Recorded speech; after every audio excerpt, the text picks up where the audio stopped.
Hallelujah, जय मसीह की, praise the Lord, a very good morning. एक नए खूबसूरत दिन को आइए हम परमेश्वर के सामर्थी हाथों में दें। आज का ये दिन परमेश्वर ने बनाया, इसमें हम आनंदित रहें। आज प्रभु की इच्छा जो है वो हमारे घर घर आने में पूरी हो। प्रभु के वचन की रोटी को हम अपने अंदर लें और पवित्र आत्मा खुद इस हथियार को लेकर, वचन को लेकर हमारे लिए हर अंधकार की शक्तियों के साथ लड़ता है। वो हमारा सहायक है, हमारे साथ है हमेशा। तो आइए आज हम वचन को देखेंगे। याकूब की पत्री उसके फर्स्ट चैप्टर में अगर देखें तो वहां पर 19 to 21 वर्सेस को देखेंगे। वहां लिखा है, हे मेरे भाइयों, ये बात तुम जानते हो, इसीलिए हर एक मनुष्य सुनने के लिए तत्पर और बोलने में धीमा और क्रोध में धीमा हो, क्योंकि मनुष्य का जो क्रोध है वो परमेश्वर के धर्म का निर्वाह नहीं कर सकता। इसलिए सारी मलिनता और बैर भाव को दूर करके उस वचन को नम्रता से ग्रहण कर लो, जो हृदय में बोया गया और जो तुम्हारे प्राणों का उद्धार कर सकता है। हालेलुया। तो यहाँ पर आज प्रभु का वचन हमसे यही कह रहा है कि हम जो हैं, हम सुनने वाले, हमारे कान सुनने वाले हो। और हम अगर नीति वचन में भी जाएं, वहां पे जो इंसान जल्दी से गुस्सा करता है या जल्दी से ज्यादा बोलता है या जवाब देता है, वो मूर्ख है। तो हमें बहुत ही वचन की तरफ ध्यान देना है और हमें समझदार बनना है कि हम सुनने वाले हो। हम सुनकर सही और गलत में फर्क करने वाले हो। कितना कहाँ बोलना है, नहीं बोलना है, इन बातों पर हम ध्यान दें।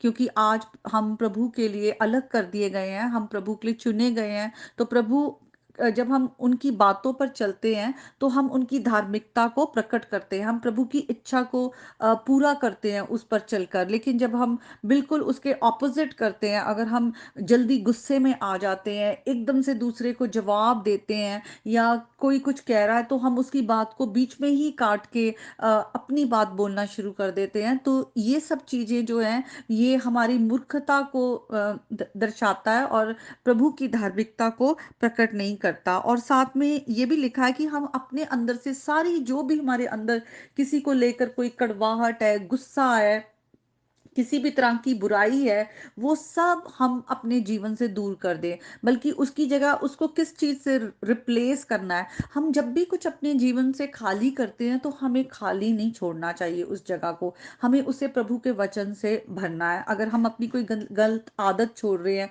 तो भी हमें उसे रिप्लेस करना है। हमें प्रभु का वचन ज्यादा पढ़ना है, हमें वर्शिप करना है, प्रेयर करना है। हम किसी भी तरह से गैदरिंग में जाएं, प्रभु की बातों में बढ़े, प्रभु के नाम को, उसके वचन का प्रचार करें, लोगों के लिए प्रार्थना करें। तो हमें प्रभु के वचन में बढ़ते जाना है, बढ़ते जाना है। जैसे कि आप समझ लीजिए कि एक ग्लास है जिसमें गंदा पानी है, लेकिन अब उस गंदे पानी को निकालने के लिए आप उसमें साफ पानी भरते जाएंगे, भरते जाएंगे, भरते जाएंगे, वो ओवरफ्लो होकर वो गंदा पानी निकलता जाएगा, निकलता जाएगा।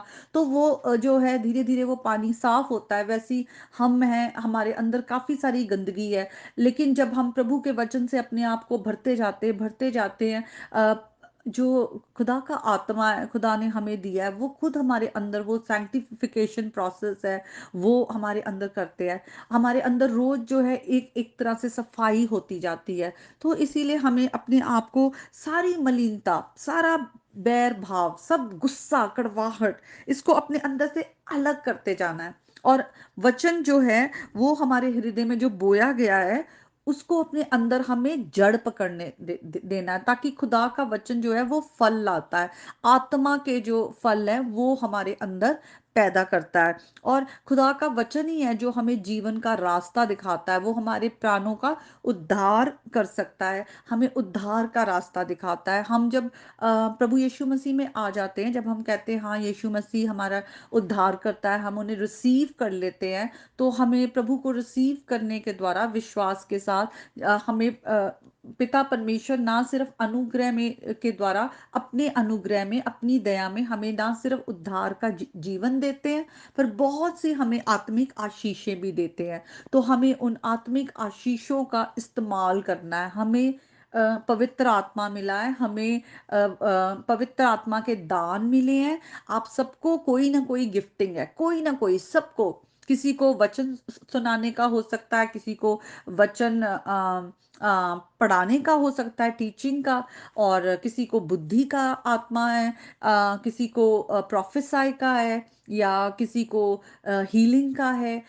अलग अलग, जो किसी को अन्य भाषा में बोलने का है, किसी को अन्य भाषा को है इंटरप्रेट करने का है। तो हर एक को, किसी को सर्विंग का है, हॉस्पिटैलिटी का है। अलग अलग सबको कोई ना कोई गिफ्टिंग मिली हुई है, और उन गिफ्टिंग को हमें इस्तेमाल करना है। किसी को प्रार्थना करने का है कि वो दूसरों के लिए ज़्यादा प्रार्थना कर पाते हैं। तो हमें अपनी गिफ्टिंग को जानना है। हम यीशु मसीह की देह हैं, हम बॉडी हैं, बॉडी ऑफ क्राइस्ट। चर्च जो है वो कोई बिल्डिंग नहीं है। हमें उन सुंदर सुंदर बिल्डिंग्स की तरफ नहीं देखना कि ओ ये चर्च है, नहीं। चर्च आप और मैं, हम चर्च बनाते हैं। हम वो प्रभु की देह है, हम बॉडी हैं, उसके पार्ट्स हैं, वो हमारा सर है।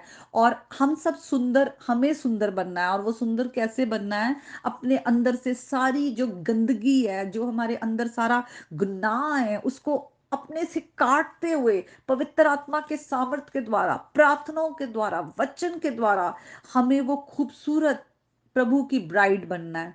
और यीशु मसीह जो हमारे हेड हैं, और वो हमारे ब्राइड ग्रूम भी हैं।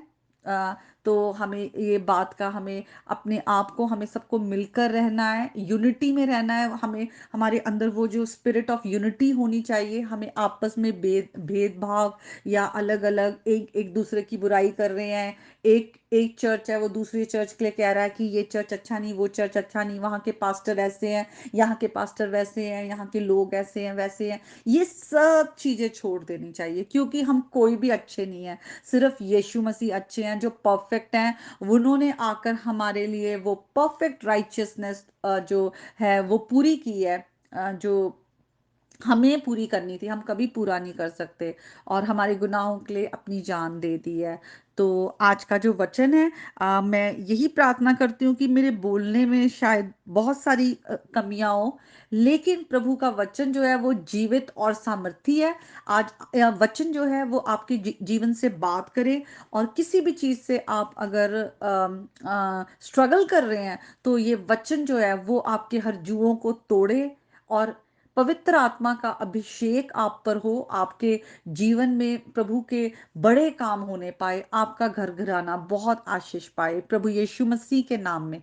आमीन। May God bless you all.